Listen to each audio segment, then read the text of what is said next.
Hola, buenos días. Yo soy Miss Mathini y voy a hablaros sobre los mandatos, which in English means commands. You must be wondering, why are we using the mandatos? What that exactly means? Well, a command, as you already know, is whenever you give an advice to someone, whenever you tell someone what to do, or to give a recommendation. Since we have been talking about food recipes, how to make Hispanic food, we are going to be talking now about how to write a recipe. How are you going to tell others how to write the recipe? In order to do that, we need to give some instructions. And whenever we give instructions, we use the commands, right? So it's an important topic that we are going to be using for a while. Today, we are only going to cover a little section. Later on, we are going to be building on and we are going to add a lot of more stuff into it, right? Okay, so let's start by talking a little bit about mandatos, which, as we know, is commands. We have two different kinds, singular and plural. Singular is whenever we give a command to one person. In this situation, we have the two commands, which means that the person that you are talking to, you are using an informal you, which is in English informal you. Also, as a one person is usted. Usted, we use that whenever we are talking to a person that is formal you, as you already know, right? Who will be some of the people that will be usted? Well, you could be talking to me and then you will refer as usted because I am your teacher. You can also talk about the principal of the school and you will be referring as usted. Also, if there is a person that you don't know, that will be also usted. In this case, we are going to be using usted for our recipes because we are going to give instructions to one person how to make our Hispanic food, right? Later on, we also have the plural. Plural is whenever we give a command to more than one person. If we are included on the action, the mandato will be for us, nosotros.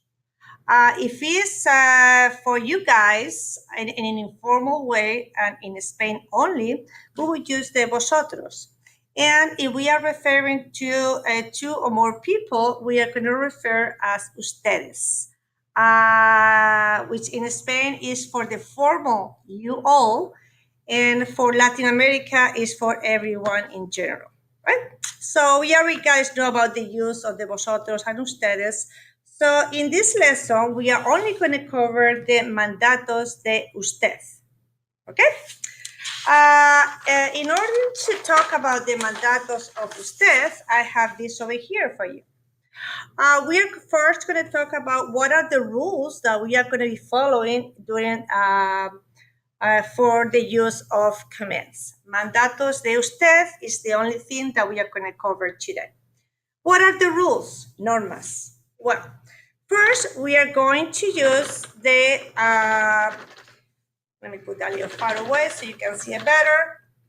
Okay, so first we are going to, rule number one, we are going to put a verb on the yo of the present tense, right? So, and then I will give you some more examples later on, right? And then we are going to take away the O, right? As you know, all the yo of the present tense ends with the O. So you only have to remove the O. Once we remove the O from the present tense, we're going to add some vowels. So if it is a verb that is going to be ending with the AR, we are going to add a E. If it's a verb that is going to be ending with ER and IR, we are going to add a.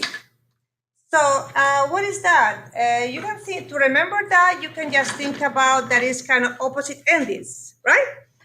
So for the AR, you're going to write the E, and for the ER and IR, you're going to write the A. So those are the basic rules. Later on, we are going to be talking about some irregularities, but this is right now the rules that we are going to be covering. So I have over here some examples. Some examples of some of the verbs that we are going to be using in our recipe.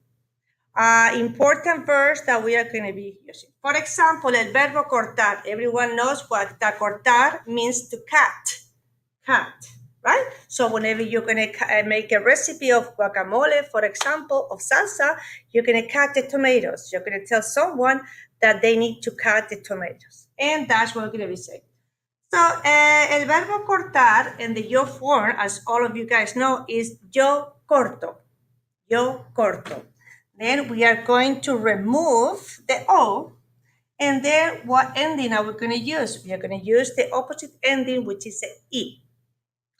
El verbo echar also ends with the AR. Your form will be hecho. ¿Qué significa echar? Echar means to put into the bowl, to put into some place. Echar, so hecho, drop the O, opposite ending. El verbo pelar, which means to peel. You are going to put it in the yo form. You're going to drop the O, and then you can add opposite ending, which is the E.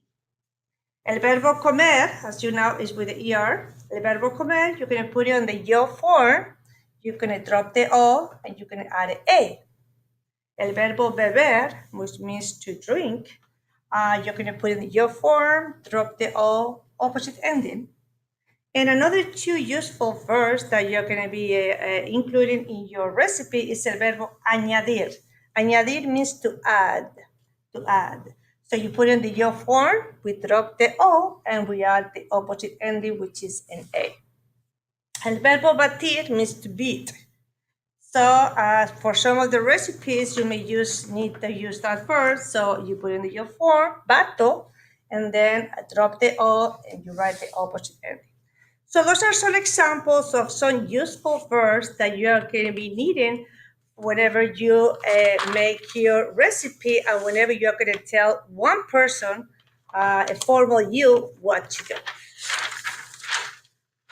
All right, so pay attention, those verbs.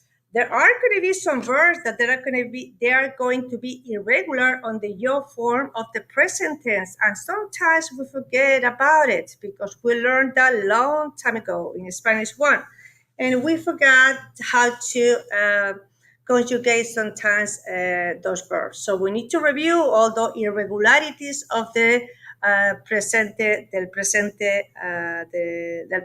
Okay, especially the yo forms, because those are the ones that we are going to be using. I'm giving you over here some examples, but I would like you to go back to the worksheets and review them because they are really important. El verbo salir, as you know, is not yo salo, es yo salgo. Venir will be yo vengo. Hacer, yo hago. Probar, yo pruebo. And servir, yo sirvo. So how will you change that on the commands? What will you write over here? Instead of writing yo salgo, you will write salga. Right? If instead of el verbo venir, what are we going to do with that? We're going to drop the O and we add opposite endings, which will be venga. El verbo hacer will be hago, so it will be haga.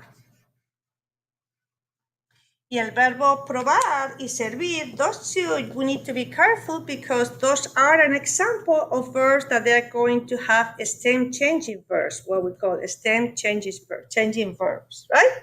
So as you can tell over here, that O is going to change to the UE on the yo form, right? So what are we going to do once we know this? It's going to be really simple, right? So that will be pruebe. You're going to add opposite ending. It was the AR, so we're going to add an E. Right? Y el verbo servir will be the E. We are going to change that to an I. And then once we know the yo form, it's going to be pretty easy. We just have to do opposite ending.